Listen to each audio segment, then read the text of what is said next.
Mas eu faço questão aqui de lançar luz, pessoal, no fato que o governo enviou ao Congresso um projeto de lei que endurece punições para furto e receptação de celulares no Brasil, que é uma grande praga, você sabe muito bem, vivendo principalmente nos centros urbanos brasileiros. David de Tarso tem todos os detalhes desse projeto e se ele realmente tem chance de prosperar. Pois é, Marinho, esse projeto então prevê a ampliação de 1/3 a 50% da pena para até 12 anos em regime fechado. A nossa produtora aqui da Jovem Pan News, a Isabela Noleto, teve acesso a esse projeto que tem apenas 2 páginas com essas alterações, mas estabelece que alguns crimes, como por exemplo, caso haja furto e a receptação de celulares, de cabeamento de rede de energia, até mesmo de fios de telecomunicações e até implementos agrícolas, essa pena pode ser acrescida justamente porque são itens essenciais e essa é uma proposta, então, do Ministério da Justiça, né, que foi enviada para que agora possa o parlamento fazer a avaliação. Mas ainda faltam muitas questões sobre a estrutura organizacional para que realmente a gente consiga ver o enfraquecimento do crime organizado. Eles até citaram, né, o caso da Manhã do Crime, que a gente repercutiu aqui no Morning Show, que ela era mandante de assaltos na capital paulista, por toda a capital, inclusive daquele latrocínio, o roubo seguido de morte lá do Vitor Medrado, ciclista, que infelizmente perdeu a vida ali no Parque do Povo, na região de São Paulo. Ela que era mandante desse crime, segundo as investigações. E muitas vezes, então, não há culpabilização dessas pessoas que são as gerenciadoras do crime. Então, esse projeto visa justamente isso. Só que, aí na aplicação da lei, a gente tem dúvidas se de fato ela vai conseguir ter efeitos expressivos. Porque a gente vê, por exemplo, pessoas que são flagradas com 500 quilos de cocaína, mas aí a polícia teve ali uma investigação, fez abordagem, mas não existia a questão de um fundamento para que você pudesse fazer a abordagem.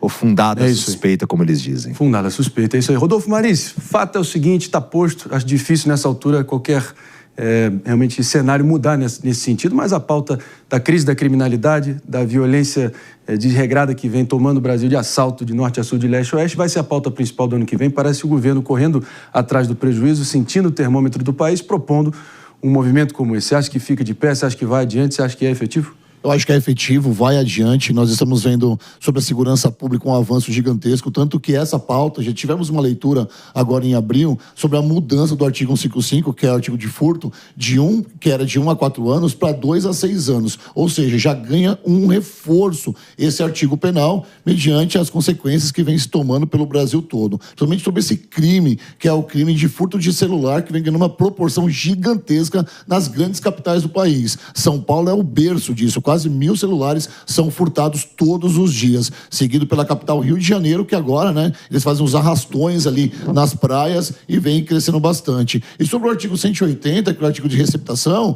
a gente tem a receptação qualificada, que é quando a pessoa compra para vender esses produtos, que também vai ter um aumento de pena, que era de 1 a 3 anos, vai para 2 a 4. Então, está tudo na leitura da lei e eu espero que o Código Penal reveja, de fato, aí as penas para esse crime que é tão bárbaro no nosso país. Mas a gente precisa, Rodolfo, mudar a execução penal, né? Porque aí a pessoa é condenada a 6 anos, aí 1/3. Mas eu acho que é um passo de cada vez. A nossa justiça, ela caminha a passos lentos. Se você tem uma leitura, por exemplo, na dinâmica da lei, provavelmente, o que se entende com isso, mano? Que o criminoso, ao cometer aquele crime, né, sendo redundante aqui, ele passe a representar. Falar, agora eu não vou ficar só preso de 1 a 4 anos, porque você tem a rescindência também desse crime. Então, ou seja, é um passo fundamental para a lei. E eu concordo com você, falta também um poder maior, né, de fazer com que essas pessoas cumpram de verdade essa pena, porque o que a gente vê hoje são esses criminosos saindo na audiência de custódia, e isso é um absurdo para o nosso país. Enquanto a vítima está lá ainda lavrando o boletim de ocorrência, o criminoso está saindo pela porta da frente da delegacia. E quando sai na audiência de custódia, progride de regime rapidinho e está na rua de novo. Então, a gente precisa, na minha visão, muito mais do que uma questão de sair aumentando todas as penas, é resolver esse gargalo, de fazer com que a progressão de regime seja reformada de um jeito sério no Brasil. Ou extinguida. Ou extinguida. No mínimo, ela precisa deixar de ser tratada como um direito do preso.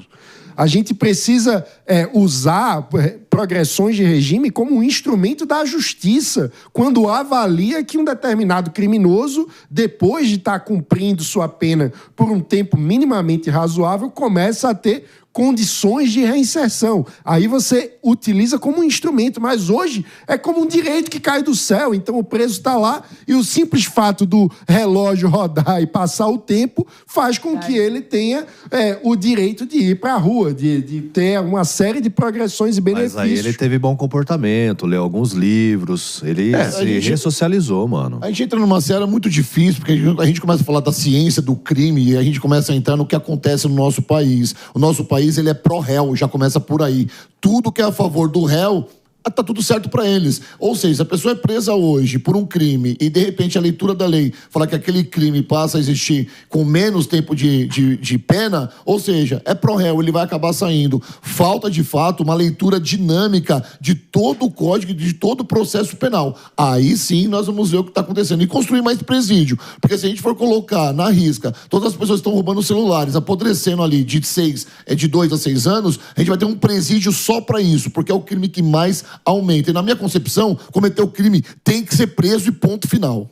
Não, e um detalhe aqui, o momento, né? Sem dúvida nenhuma, essa é uma medida de momento, no momento em que eles estão sendo cobrados de segurança pública, de todas as análises das pastas, até o Ministério da Fazenda. Para mim, o maior erro do governo Lula até este momento é a questão do Ministério da Justiça e da Segurança Pública, porque o ministro Flávio Dino, quando estava no comando dessa pasta, demorou muito para apresentar um plano. Logo em seguida, ele subiu ao STF, foi para o STF, e o ministro Ricardo Lewandowski, que havia sido do STF e agora está na coordenação dessa pasta, também não apresentava esse plano. E as propostas, seja a PEC da segurança, ao SUS da segurança, seja tudo isso foi muito uma ideia, mas nunca muito materializado. Então falta um plano, um direcionamento, muitas vezes, para o maior problema que tem no Brasil. Todos os dias nós falamos aqui de vítimas da segurança.